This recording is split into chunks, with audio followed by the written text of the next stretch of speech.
2024 आज आपण म्हसळा येथील केशवराव खांबेटे सार्वजनिक वाचनालयामध्ये लोकमान्य टिळक जयंती ही मोठ्या उत्साहाने साजरा करत असतानाच त्यांच्या तैलचित्राला पुष्पहार आणि सर्वांनी त्यांना अभिवादन केलेलं आहे।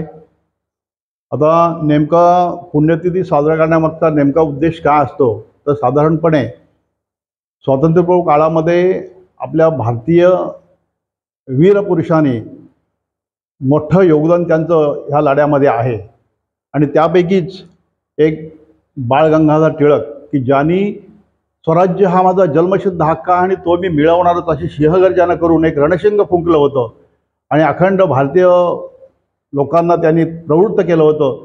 त्यातलं एक नामांकित नाव म्हणजे बाळ गंगाधर टिळक।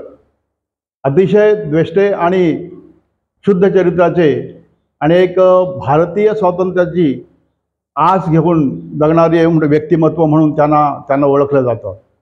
बाळ गंगाधर टिळक यांना इंग्रजांनी अतिशय छळवणूक पद्धतीने वागणूक दिली होती, कारण त्यावेळी अग्रेसर असणारे स्वातंत्र्य लढ्यामध्ये टिळक हे फार पराक्रमी आणि शौर्य असं त्यांचं व्यक्तिमत्व होतं आणि त्यामुळे इंग्रजांना ते नामोहरम करायचे आणि म्हणून त्यांनी त्यांची छळवणूक केली आणि यातच त्यांना मंडाल येथील तुरुंगामध्ये सुद्धा त्यांना डांबलं गेलं होतं आणि त्यावेळी त्यांनी भारतीयांना संदेश द्यावा म्हणून गीताराष्ट्र नावाचा एक मोठा ग्रंथ त्यांनी लिहिला।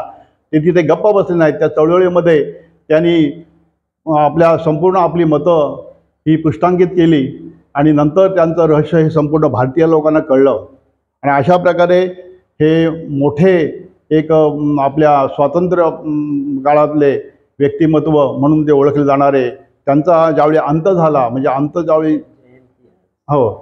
त्यांचं ज्यावेळी झाला त्यावेळी त्यांचं वैशिष्ट्य म्हणजे त्यांना महात्मा गांधी आणि पंडित नेहरू यांनीही सुद्धा त्यांच्या अंत्ययात्रेला त्यांनी खांदा दिला होता आणि अशा या लोकमान्य बाळ गंगाधर टिळक यांची जयंती ही संपूर्ण भारतवर्षामध्ये प्रशासकीय कार्यालयामध्ये आणि शाळा कॉलेजमध्ये लहान मुलांवर काहीतरी असं त्यांचं संपूर्ण जीवन महत्त्व हे चित्रित व्हावं, त्यांच्या मनावर त्यांचे ठसे उमटावेत यासाठी ही जयंती मोठ्या उत्साहाने आपण साजरी केलेली आहे। धन्यवाद। आज या सार्वजनिक वाचनालयाचे सन्माननीय अध्यक्ष आणि सर्वेसर्वा आणि ज्येष्ठ पत्रकार संजय शेठ खांबेटे या ठिकाणी उपस्थित आमचे उमरेडकर सर, कृषी अधिकारी डंगारे सर आणि सर्व कृषी स्टाफ या ठिकाणी उपस्थित मांडण्यावर आलेले आमचे पवार साहेब, आमच्या भगिनी, त्याचप्रमाणे आमच्या दुसऱ्या भगिनी अलका नाईक। आज विशेष करून अण्णाभाऊ साठे म्हणजेच तुकाराम साठे यांची जयंती आहे।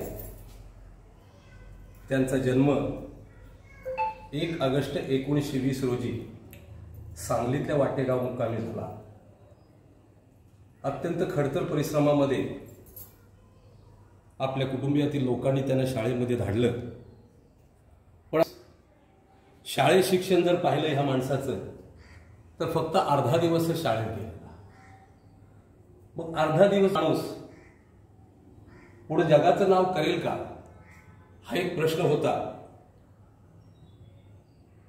अर्धा दिवस शाळेत गेल्यानंतर त्यांनी कधी शाळेचं तोंड देखील पाहिलं नाही, पण पुढे हा माणूस मुंबईमध्ये आल्यानंतर गिरणी कामगार चळवळीमध्ये ह्यांनी भाग घेतला आणि गिरणीच कामगार चळवळीमध्ये भाग घेतल्यानंतर ह्या माणसानं अनेक साहित्य लिहिली, अनेक पोवाडे लिहिले, मला वाटलं 15 पोवाडे लिहिले त्यांनी, साहित्य लिहिली।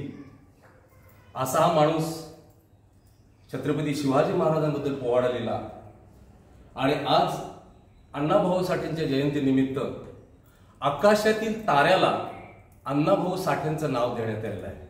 ही या देशासाठी खूप मोठी अभिमानास्पद आणि घोषणात्मक गोष्ट आहे, कारण आकाशातील ताऱ्याला, बरोबर ना संजय शेठ, आकाशातील ताऱ्याला अण्णाभाऊ साठेंचं नाव देणं ही खूप मोठी गोष्ट आहे। असा हा माणूस अशा ह्या माणसाची आज जयंती या सार्वजनिक वाचनालयामध्ये साजरी होते. मी या ठिकाणी अचानक कृषी ऑफिसला आलो आणि बघतोय तर डंगारे साहेब म्हणाले की आज अण्णाभाऊ साठेंची जयंती आहे. मलाही माहीत होतं, पण अचानक मी या ठिकाणी उपस्थित राहिलो. असे उपक्रम संजय शेठ खांबेटेंच्या माध्यमातून अनेक वेळा होत असतात.